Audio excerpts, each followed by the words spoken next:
오늘 본문을 이해하기 위해서 핵심 구절이라고 하면은 예수께서 신명기의 말씀들을 인용하시는 부분에서 찾아볼 수가 있습니다. 신명기 6장에서 8장 부분은 이제 모세가 이스라엘 백성들이 가나안 땅에 들어가기 전에 그 40년 동안 겪었던 광야 생활을 회상하면서 그때의 경험을 바탕으로 해서 설교를 베푸는 부분입니다.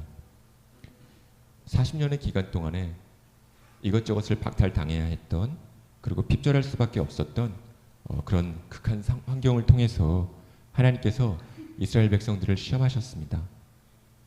하나님을 신뢰하는 것과 순종하는 것을 가르치셨습니다. 이스라엘 백성들이 광야 생활을 통해서 배워야 했던 교훈은 떡에만 의존하는 것이 아니라 하나님의 말씀에 의지해야 한다는 것을, 하나님을 시험하지 말아야 한다는 것을, 그리고 유일하게 하나님만 예배하고 섬기는 것 같은 것들을 포함하고 있었습니다. 이제 오늘 마태복음 본문에는 하나님의 아들이라고 불렸던 그 이스라엘 민족이나 나라가 아니라 또 다른 하나님의 아들이 등장하고 있습니다. 광야에 있습니다. 이번에는 40년이 아니라 40일 동안 광야라는 극한 환경에서 동일한 시험을 겪고 있습니다. 예수께서는 성령에 이끌려서 시험을 받으러 가셨습니다. 얼핏 시험이나 유혹은 마귀로부터 오는 것으로만 생각할 수 있습니다. 그렇지만 이렇게 마귀가 시험을 할 때에도 사실은 성령께서 사용하시고 다스리신다는 것을 우리가 생각할 수 있습니다. 하나님께서 이렇게 마귀의 시험을, 마귀의 유혹을 허락하시는 이유를 우리가 신명기 8장 2절에서 찾아볼 수가 있습니다. 제가 읽어드리겠습니다. 네 하나님 여호와께서 이 40년 동안에 내게 광야길을 걷게 하신 것을 기억하라. 이는 너를 낮추시며 너를 시험하사 네 마음이 어떠한지 그 명령을 지키는지 지키지 않는지 알려 하심이라. 또 아울러서 신명기 8장 16절에 보면은 네 조상들도 알지 못하던 만나를 광야에서 너에게 먹이셨나니 이는 다 너를 낮추시며 너를 시험하사 마침내 내게 복을 주려 하심이었느니라라고 그렇게 말씀을 하고 있습니다. 마침내 복을 주시기 위함이라고 말씀하고 있습니다. 그리스도인이 시험을 당할 때에 마귀가 주는 생각 중에 하나는 무엇이냐면은 하나님께서 나를 버리셨다는 거짓말입니다. 오늘 본문에서 보여주듯이 시험의 상황 역시도 사실은 성령이 함께 하시고 다스리시고 사용하시는 것입니다. 신명기 31장 6절 말씀에 보면은 너희는 강하고 담대하라. 두려워하지 말라. 그들 앞에서 떨지 말라. 이는 내 하나님 여호와 그가 너와 함께 가시며 결코 너를 떠나지 아니하시며 버리지 아니하실 것임이라 하고 그렇게 말씀을 주시고 있습니다. 예수께서는 광야로 가셨습니다. 이제 예수님 당시의 광야라는 것은 단순히 어떤 극한 환경, 그런 부정적인 이미지만 있는 게 아니라 긍정적인 이미지도 가지고 있었습니다. 출애굽 후에 이스라엘이 광야에서 하나님의 백성으로서 이제 역사를 시작하는 것을 우리가 알고 있습니다. 또 예레미야나 호세아나 아니면 에스겔이나 다른 선지자들이 광야를 새로운 그런 시작의 장소로 언급하고 있습니다. 성경 밖에서도 여러 예언자나 아니면 이렇게 메시아를 자처했던 그런 자칭 메시아들이 지역적으로 집중했던 곳이 있었는데 그곳 중에 한 곳이 바로 광야였습니다. 이렇게 광야는 하나님과 함께 새로운 시작을 그렇게 시작하는 곳, 새로운 시작을 준비하는 곳으로 여겨졌고 이렇게 이용이 됐습니다. 오늘 본문에서 예수께서도 이제 새로운 시작의 장소인 광야로 가십니다. 예수님께서 광야에서 40일 동안 밤낮으로 금식하고 줄이셨습니다. 40일은 성경에서 중요한 기간을 나타내는 그런 관용 표현입니다. 오늘 본문에서는 이스라엘의 광야 생활 그 40년의 기간을 상징하는 것으로 우리에게 연상을 시켜줍니다. 예수께서 40일 동안 밤낮으로 금식하시고 시험을 당하시면서 이제 하나님의 아들로서 자신의 사명을 시작하시는 그런 독특한 경험을 지금 하고 계십니다. 이어지는 구절에서 드디어 시험하는 자가 예수님께 나옵니다. 네가 만일 하나님의 아들이어든 명하여 이 돌들로 떡덩이가 되게 해라.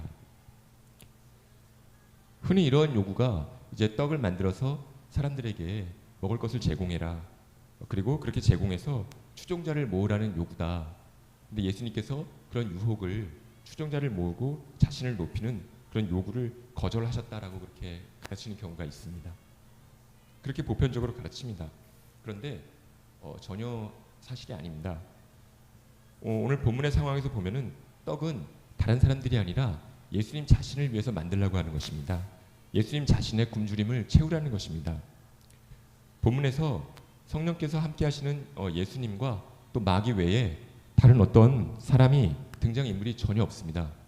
그 예수님이 떡을 만드셔도 그것을 보고 예수님을 찬양하고 예수님을 따르고 할 수 있는 그런 사람이 전혀 나오지 않습니다. 그러니까 예수님의 답변이나 마귀의 제안은 다른 사람들에게 떡을 공급하는 것과 아무 상관이 없는 것입니다. 시험의 초점은 네가 만일 하나님의 아들이어든이라는 그런 조건절에 있습니다. 마귀는 하나님 아버지와 하나님의 아들 사이에 파고들어서 그 관계에 파고들려고 시도하고 있습니다. 떡은 그 자체로 악한 것은 아닙니다. 오히려 우리가 생명을 유지하기 위해서 음식물을 섭취하는 것이 아주 필수적인 일입니다. 그리고 하나님의 아들이 배고픔에 시달린다는 게 이게 어떤 면에서는 어불성설입니다. 있어서는 안 되는 일입니다. 과거 이스라엘도 광야에서 굶주렸을 때에 하나님께서 공급하시는 그런 만나를 먹으면서 배를 채웠던 그런 역사가 있습니다. 그런데 지금 예수님의 맥락에서 마귀의 제안에 굴복해서 떡을 만드는 것은 하나님 아버지의 뜻을 거스르는 일입니다. 예수께서 신명기 8장 3절을 인용하시면서 사람이 떡으로만 살 것이 아니요 하나님의 입으로부터 나오는 모든 말씀으로 살 것이라 하였느니라고 그렇게 답하십니다. 본문에 나오지는 않지만 우리가 문맥상 지금 예수께서 금식하고 줄이시는 것이 하나님의 뜻이라는 것이 전제되어 있는 겁니다. 예수께서 자신이 금식하고 줄이는 것을 아버지께서 원하신다는 것을 예수께서 알고 계시는 겁니다. 그럼에도 불구하고 예수께서 자신의 능력으로 떡을 만드시고 줄인 배를 채우신다면 그것은 아버지의 우선순위에 의심을 제기하는 것이고 아버지의 뜻을 거스르는 것입니다. 하나님의 아들로서 예수께서는 아버지와의 관계에 있어서 온전한 신뢰와 순종으로 아버지의 목적을 이루시는 것입니다. 출애굽 후에 이스라엘 백성들이 광야에서 그렇게 방랑을 할 수밖에 없었던 것은 하나님께서 계획하신 그런 연단 과정의 일부였습니다. 이제 굶주림을 경험한 후에 때가 되었을 때에 하나님께서 먹을 것을 주셨습니다. 물질적인 공급보다 더 중요한 것이 있다는 것을 하나님께서 가르치시는 것입니다. 우선순위의 문제가 있다는 것입니다. 하나님을 신뢰하고 순종하는 것이 자기 만족보다 심지어 생존에 직결된 떡의 문제보다 떡을 먹는 것보다 더 중요하다는 것을 하나님께서 가르치시고 계시는 것입니다. 악한 것이 아닌데 오히려 생존을 위해서 절대적으로 필요한 것이고 하나님께서 주시는 것인데 이런 음식이 지금 예수님께 유혹이 되고 있습니다. 이렇게 유혹이라는 것이 보통 그 자체로 악하지 않은데도 불구하고 잘못된 목적으로 사용될 때 오는 경우가 많습니다. 남녀 간의 성적인 관계라는 것은 하나님께서 정하시고 만드신 것이지만은 죄로 그 유혹하기가 정말로 강력한 유혹이 되는 수가 있는 것입니다. 성경에서는 결혼이라는 제한된 관계 내에서만 이것이 건강하고 아름다운 것이라고 그렇게 가르치고 있습니다. 돈이라는 것은 최소한의 인간다운 삶을 위해서 필요한 것입니다. 그리고 돈이 풍족하면 생활이 편리해지고 물질적으로 윤택해지는 수가 있습니다. 그렇지만 디모데전서 6장 9절로 10절에서는 부하려 하는 자들은 시험과 올무와 여러 가지 어리석고 해로운 정욕에 떨어지나니 곧 사람으로 침륜과 멸망에 빠지게 하는 것이라. 돈을 사랑함이 일만 악의 뿌리가 되나니 이것을 사모하는 자들이 미혹을 받아 믿음에서 떠나 많은 근심으로써 자기를 찔렀도다라고 그렇게 경계하고 있습니다. 예수께서 마귀의 제안을 물리치시니까 다시 마귀가 또 예수님을 거룩한 성으로 데려다가 성전 꼭대기에 세웁니다. 그리고서는 네가 만일 하나님의 아들이어든 뛰어내리라. 기록되었을 때 그가 너를 위하여 그의 사자들을 명하시리니 그들이 손으로 너를 받들어 발이 돌에 부딪히지 않게 하리로다 하였느니라고 그렇게 요구하고 있습니다. 문맥을 보면은 성전 꼭대기에서 지금 떨어졌을 때에 치명적으로 죽거나 치명적으로 다치거나 죽을 수 있다는 것이 아주 분명하게 드러나고 있습니다. 이 부분에서도 성전 꼭대기에서 다치지 않고 뛰어내리게 되면은 군중들이 놀라고 감탄해서 이렇게 메시아의 초자연적인 능력을 드러내게 되고 그렇게 해서 예수님께서 메시아로서 자신을 증명하라고 그렇게 해석하는 경우가 있습니다. 그러니까 마귀가 예수님께 하나님의 능력을 이용해서 약속을 이용해서 세상의 주목과 명예를 얻어라 그렇게 유혹을 한다고 그렇게 해석하고 있습니다. 그렇지만 이런 해석도 사실과 전혀 다릅니다. 본문에서 예수께서 성전에서 뛰어내리시는 것을 구경할 사람이 전혀 없습니다.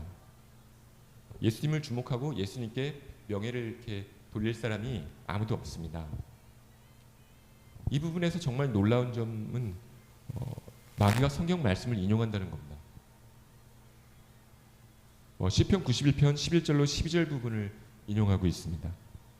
그가 너를 위하여 그의 천사들을 명령하사 네 모든 길에서 너를 지키게 하심이라. 그들이 그들의 손으로 너를 붙들어 발이 돌에 부딪히지 않게 하리로다. 이 시편 말씀은 이 시편의 1절에 기록된 지존자의 은밀한 곳에 거주하며 전능자의 그늘 아래 사는 자 누구에게나 약속된 말씀입니다. 누구에게나 약속이 돼 있다면은 하나님의 아들 독생자의 경우에는 더할 나위 두말할 필요가 없이 확실한 그런 말씀인 것입니다.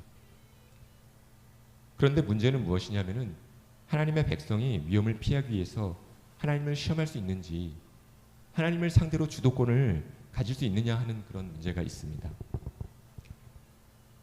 이 마귀에 기록된 제안이라는 것은 기록된 하나님의 약속이 정말로 신실한 것인지 하나님이 신실한 분인지 이 약속이 정말인지 아닌지 시험하라는 것입니다. 그리고 그렇게 시험하기 위해서 인위적으로 상황을 만들라는 것입니다.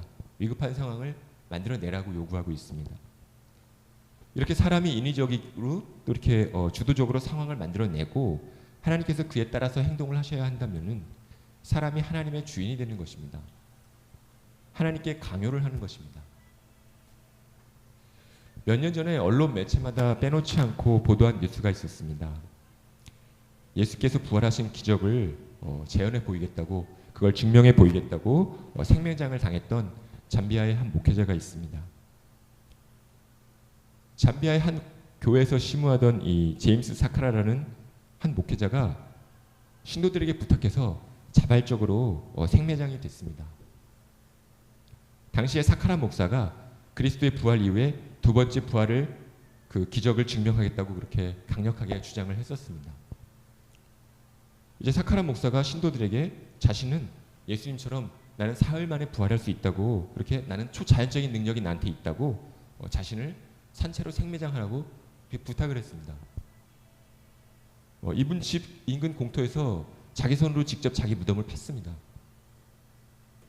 그리고 신도들에게 믿음이 적은 자들이여 지금 보고 있는 이 사카라를 묻어라. 그러면 나는 죽음에서 깨어나 다시 숨을 들이실 것이다 라고 그렇게 장담을 하고 강력하게 요구를 했습니다. 그런데 대부분의 신도들이 이 부탁을 거절을 했습니다. 그렇지만은 몇몇 신도들이 이 부탁을 따라서 사카라 목사님을 그 생매장하게 됐습니다. 이렇게 사카라 목사님이 이제 자기가 판 무덤에 생매장합니다. 성도들이 그 무덤 주변에서 찬송가를 부르면서 되살아나기를 부활하기를 기다렸습니다. 근데 끝내 부활을 하지 못했습니다. 사흘 동안 기다렸고 생매장이 되고 난 다음에 사흘이 지나서도 여전히 부활을 하지 못하니까 다시 파보게 됐습니다. 결과는 피투성이가 된 시체가 죽어서 피투성이가 되어서 죽어있는 시체가 발견된 겁니다. 부활을 증거하겠다고 자기 목숨까지 던졌지만은 하나님과 상관없이 인위적이고 주도적으로 이렇게 만든 상황에 하나님께서 쫓아다니지 않으시는 겁니다. 이와 관련해서 예수께서는 신명기 6장 16절을 말씀하십니다. 기록되었을 때 주 너의 하나님을 시험하지 말라 하였느니라 하시니라고 이렇게 말씀을 하십니다. 그렇게 마귀의 제안을 거절하십니다. 예수께서 이렇게 성경 말씀에 대해서 성경 말씀으로 응수하시는 것은 이 마귀가 인용한 마귀가 사용한 성경 말씀에 문제가 있다거나 잘못됐다는 게 아닙니다. 예수께서는 마귀가 자기 목적을 위해서 자기의 제안을 갖다가 이루기 위해서 그 말씀을 사용하는 것을 마귀가 사용하는 것을 반대하시고 계시는 겁니다. 말씀에 문제가 있는 것이 아닙니다. 하나님을 시험하겠다는 하나님을 시험하려는 이 시도라는 것은 그 자체로 하나님의 자녀로서 하나님을 신뢰하지 않는다는 것입니다. 아버지의 능력이나 신실하심을 신뢰하지 않는다는 것입니다. 이제 마지막 이 세 번째 시험에서 마귀가 예수님을 데리고 지극히 높은 산으로 가서 천하만국과 그 영광을 보여주고 만일 내게 엎드려 경배하면 이 모든 것을 내게 주리라라고 그렇게 유혹을 합니다. 앞에 두 시험도 그렇지만은 이 세 번째 시험에 대해서도 일반적으로 요한일서 2장 15절로 16절 말씀에 따라서 해석을 합니다. 이 세상이나 세상에 있는 것들을 사랑하지 말라고 세상에 있는 모든 것이 육신의 정욕과 안목의 정욕과 이생의 자랑이니 다 아버지께로 쫓아온 게 아니라 세상으로 쫓아온 것이라고 그렇게 앞에 두 시험 이 세 번째 시험 모두를 요한일서 2장 15절로 16절 말씀에 따라서 해석을 하는 경향이 있습니다. 그렇지만 이런 보편적인 해석이 전혀 사실이 아닙니다. 천하만국과 그 영광을 보여주는 것이 만목의 정욕과 이생의 자랑을 추구하도록 예수님을 유혹하는 것과 상관이 없습니다. 예수님께서 하나님만 경배하고 섬기기 위해서 안목의 정욕과 이생의 자랑을 거절하시는 이런 것과 초점이 전혀 다릅니다. 예수님께서는 지금 천하만국과 그 영광을 예수님께서는 어디서도 거절하신 적이 전혀 없습니다. 마태복음 오히려 아버지께서 주시는 이 천하만국의 그 영광을 그러니까 땅의 권세를 받으시고 그에 더해서 하늘의 권세까지 모든 권세를 다 받으셨다고 마태복음 28장에 보면은 증거하고 있습니다. 28장 18절에서 예수께서 하늘과 땅의 모든 권세를 내게 주셨으니라고 말씀을 합니다. 이렇게 하늘과 땅의 모든 권세를 받으신 게 예수께서 지상 명령을 주시는 근거가 되는 것입니다. 땅끝까지 이르러 내 증인이 되라는 그런 명령의 근거가 됩니다. 예수께서 하늘과 땅의 모든 권세를 취하시는 것은 하나님께서 주시는 것이고 본래 예수님의 것이었고 예수님께서 낮아지셔서 사람의 모양을 입고 종의 형체를 가져서 지상에서 십자가에 못 박히기까지 하셨을 때에도 여전히 예수님께 주어지기로 정해져 있었던 것입니다. 어느 모로 보도 예수님께서 취하시는 것이 정당한 것이고 예수님께서는 이 땅의 권세나 아니면 하늘의 권세나 거절하신 적이 성경 어디에도 전혀 없습니다. 오히려 구약 성경에서 많이 예언된 부분들을 설명할 수 있지만 시간 관계상 일일이 다 말씀드리진 않겠습니다. 문제는 무엇이냐면은 천하만국과 그 영광을 얻는 데에 있는 것이 아니라 하나님의 원수에게 절하는 그런 잘못된 방법으로 그런 그 예수님께서 목적을 추구하셔야 하느냐 하는 것입니다. 마귀가 제안하는 것은 십자가의 고난이라는 그런 굳이 그 십자가의 고난을 겪지 말라고 이런 쓴 잔을 마시는 것이 아니라 그냥 단 한 번 자기에게 절하라고 그러면 세상 만국과 그 영광을 주겠다고 제안하는 것입니다. 자기에게 무릎을 꿇는 조건으로 십자가에 달려 고통을 겪는 게 아니라 아주 영광스럽고 편안한 방식으로 이 세상 천한 만국과 영광을 준다고 그렇게 유혹을 하고 있는 것입니다. 그러니까 예수께서는 사탄에게 엎드려 경배하고 쉽게 이 지상의 모든 권세를 얻든지 아니면 아버지의 뜻대로 고난을 당하시고 쓴 잔을 마시고 난 다음에 하늘과 땅의 모든 권세를 받든지 선택하시는 기로에 있는 것입니다. 여기서 하늘의 권세는 당연히 마귀가 줄 수 있는 것이 아닙니다. 마귀에게 절대로 허락된 적이 없습니다. 하나님의 원수 앞에 엎드려 이렇게 모든 민족을 다스리는 천한 만국과 그 모든 영광을 얻어야 하는가가 이제 문제가 되고 있는 것입니다.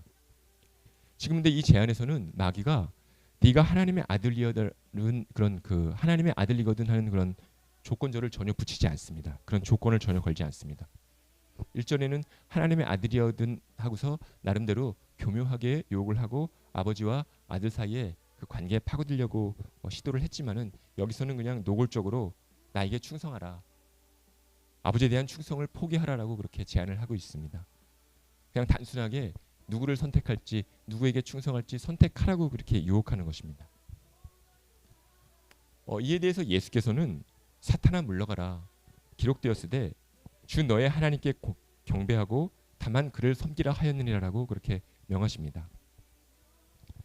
정답은 이미 정해져 있습니다. 단 하나의 정답이 정해져 있고 이번에도 신명기 말씀을 인용하십니다. 이번에는 사탄의 시험을 그냥 끝내시는 것이 아니고 사탄을 쫓아내십니다. 사탄아 물러가라라고 그렇게 덧붙이고 계십니다. 그러니까 예수께서 사탄에게 시험을 당하시지만 사실은 사탄을 통제하고 계시다는 것을 명백하게 보여주시고 있습니다. 이에 마귀는 예수를 떠나고 천사들이 나와서 수종드니라라고 그렇게 말씀이 이어집니다. 들이 나와서 수종을 들었다는 말씀은 일찍이 마귀가 시편 91편 11절을 인용하면서 보호가 약속되어 있다고 그렇게 제시한 것과 같습니다. 천사들이 하나님의 말씀에 약속된 대로 자기들의 역할을 하고 있는 것입니다. 그런데 누가복음 4장 13절을 보면은 이 예수님의 시험에 대한 기사를 전하면서 마귀가 모든 시험을 다한 후에 얼마 동안만 떠났다고 그렇게 기록을 하고 있습니다. 그러니까 일시적으로만 떠납니다. 마귀가 이렇게 일시적으로 떠났다는 것도 사실은 일시적으로나마 진짜로 정말로 떠났다는 걸 의미하는 게 아닙니다. 우리 헬라어 원문을 여기서 복잡하게 일일이 말씀드리진 않겠지만은 이 헬라어 원문의 의미는 지금 당장이 아니라 더 유리한 기회를 잡으려고 작전상 잠깐 후퇴했다. 일단은 물러나서 더 좋은 기회를 노리겠다는 그런 의미를 가지는 것입니다. 작전상 후퇴 아니면 일단 멈춤 정도의 의미를 가지는 것이라고 이렇게 이해를 하시면 되겠습니다. 그런데 마귀는 예수님을 믿는 사람들에게도 절대로 떠나지 않습니다. 성도님께도 절대 떠나지 않습니다. 잠깐 떠나는 것은 정말로 떠나는 게 아니라 시험하기에 더 좋은 시기나 기회를 노리는 것입니다. 그러니까 일단 멈춤 내지는 작전상 후퇴 정도의 그런 개념인 것입니다. 사실은 오히려 더 어려운 시험을 준비하는 것일 수도 있는 것입니다. 그래서 언제나 마귀의 시험을 대비하고 경계하고 우리가 대적할 필요가 있는 것입니다. 누구보다 예수님을 잘 아는 그 분들, 예수님의 사역을 바로 옆에서 눈앞에서 지켜보았던 그 두 사람이 같은 조언을 해주고 있습니다. 예수님의 동생 야고보는 야고보서 4장 7절에서 그런즉 너희는 하나님께 순복할지어다 마귀를 대적하라 그리하면 너희를 피하리라라고 말씀합니다. 예수님의 수제자였던 베드로가 베드로전서 5장 8절로 9절에서 근신하라 깨어라 너희 대적 마귀가 우는 사자같이 두루 다니며 삼킬 자를 찾나니 너희는 믿음을 굳게 하여 저를 대적하라 이는 세상에 있는 너희 형제들도 동일한 고난을 당하는 줄을 알미니라라고 그렇게 말씀을 주시고 있습니다. 최초의 인간이었던 아담이 이제 마귀가 그 최초의 인간이었던 아담을 죄로 넘어뜨렸습니다. 오늘 본문에서는 예수 그리스도를 시험하고 있습니다. 예수께서는 광야로 가셔서 40일 동안 금식하셨고 시험을 받으셨습니다. 이 광야에서 보낸 예수님의 40일은 이스라엘 백성들의 그 40년 광야 방랑 기간을 연상을 시킵니다. 예수께서는 아담과 달리 시험을 이겨내셨습니다. 이스라엘 백성들은 광야에서 수없이 많은 경우에 실족했고 하나님을 시험했고 그래서 하나님께 벌을 받기도 했지만은 예수님은 죄를 짓지 않으셨습니다. 예수께서 시험을 이렇게 이기시고 죄를 짓지 않는 것이 우리에게 중요한 이유는 예수께서 우리의 대표가 되시기 때문입니다.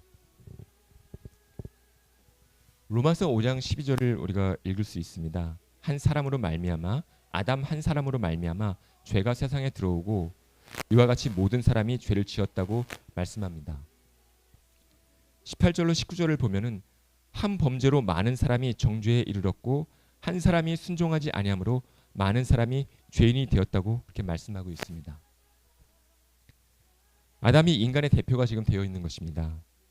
아담이 죄를 지었을 때 아담 안에서 모든 사람이 저와 여기에 계신 성도님들이 모두 죄를 지었고 죄인으로 간주가 되고 있는 것입니다. 인간의 대표라는 점에서 아담은 예수 그리스도의 모형이 됩니다. 로마서 5장 18절로 19절에는 예수 그리스도의 의로운 행위로 말미암아 많은 사람이 의롭다 하심을 받아 생명에 이르렀느니라라고 그렇게 말씀을 주고 있습니다. 한 사람의 순종하심으로 많은 사람이 의인이 되리라고 그렇게 말씀하고 있습니다. 예수께서 마귀의 시험을 이기신 것은 광야에서 방랑하던 이스라엘이 그렇게 수없이 반복했던 실패를 그리고 그렇게 이스라엘이 수없이 실패를 반복했던 것처럼 수없이 실패를 반복하는 그 우리의 실패를 극복하시는 것을 가려주시는 것을 우리에게 보여주시는 것입니다. 예수 그리스도 안에서 하나님의 백성을 의롭다 하시는 것을, 우리를 의롭다 하시고 구원을 성취하시는 것을 오늘 분명하게 보여주시고 계시는 것입니다. 그래서 우리에게도 의미가 있고 중요합니다. 오늘 예수께서 시험을 받으셨습니다. 시험을 받는 것은 죄가 아닙니다. 그런데 시험에 굴복하면 그때 죄가 됩니다. 반면에 우리가 시험을 이겨낸다고 하면은 인내를 이루어 주시고 더욱 온전한 사람으로 하나님께서 만들어 가시는 것입니다. 죄를 짓게 하시는 마귀의 유혹은 사실은 하나님 입장에서는 이용하시고 사용하시는, 하나님 자신의 목적이 있는, 그 시험 당하는 사람을 위한 목적이 있는 그런 테스트입니다. 하나님께서 우리를 더 온전하게 만들기 위해서 시험을 사용하시는 것입니다. 야고보서 1장 3절로 4절을 제가 읽어드리겠습니다. 이는 너희 믿음의 시련이 인내를 만들어내는 줄 너희가 알미라. 인내를 온전히 이루라. 이는 너희로 온전하고 구비하여 조금도 부족함이 없게 하려 함이라.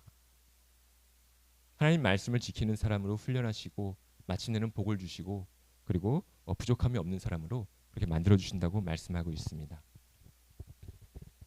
예수께서는 성령의 인도를 받으셨고 성경의 말씀을 사용하셔서 마귀의 시험을 이기셨습니다. 우리가 시험을 당할 때에도 이렇게 성령의 도움을 받아서 성경의 말씀을 사용해야 한다는 것을 우리에게 모범을 보여주시고 계시는 겁니다. 본인의 경험으로 우리에게 가르쳐 주시는 것입니다.